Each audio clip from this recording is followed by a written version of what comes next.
Now, the NBC5 Sports Desk, sponsored by your New England Ford dealers.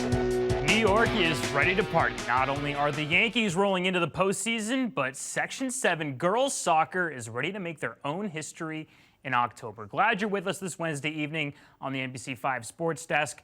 I'm Jack Main.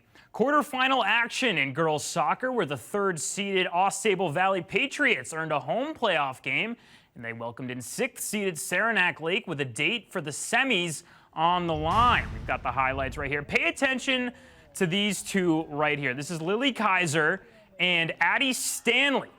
So let's take you in. Less than 4 minutes into the first here. Kaiser, great pass from Katie Knapp. And here we go. Left foot, that's good. 1-0 Patriots right there. Let's wind down a little bit later now. Brielle Landry going to set up Stanley for a goal. There's Stanley with the right-footed punt in there. 2-0 Patriots, and they are rolling at home. How about this right here? Some Stanley herself on the breakaway opportunity. No offsides called, and she's able to finish it past 0-0 herself. 3-0 Patriots. They would add 7 more goals in this one. So that means you got to talk about some defense, right, to get the other girls in there? That's right. What about a great save right there from Sable keeper Katie Rondeau, and then Sarah Richards is able to kick the ball away. A 10-0 dominant victory. Sable is going to go on to play Beekmantown in Class B semifinals on Saturday. All right, on the other side of the bracket, Plattsburgh was able to escape with only a 1-goal victory over Peru.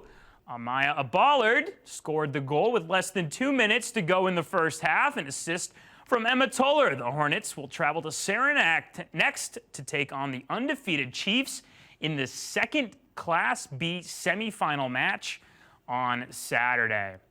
All right, well, Champlain Valley Union is so good in so many sports. With the exception of field hockey, they are the favorite to come away with most of the fall sports championship hardware, and their boys soccer team would look to add on to a perfect season this afternoon against Essex. We'll take you down now about Jake Orr, beloved head coach from Essex. He coached a little bit of girls hockey at South Burlington when I was a student there. Eli Martin's going to miss from the goal box, and that would come back to bite. We've got overtime. Cam Schultz with a save on a laser, and one overtime wasn't enough, so let's go to double overtime.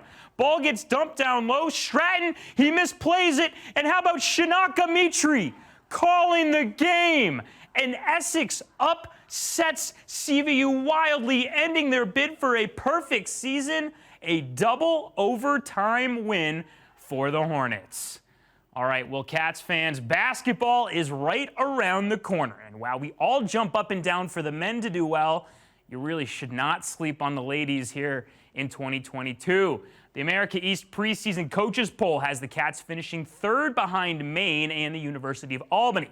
Cats finished 12-11 and 13-5 in conference last year, but were bounced in the second round, or the semifinal round, of the tournament to this year's favorite, UAlbany.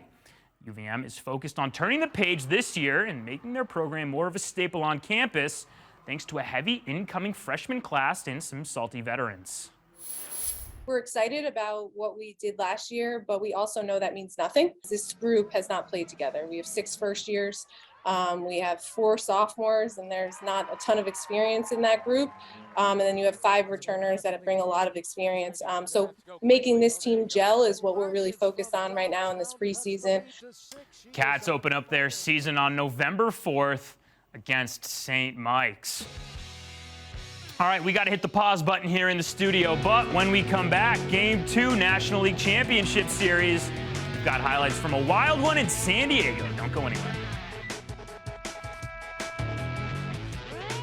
Now, the NBC5 Sports Desk, sponsored by your New England Ford dealers.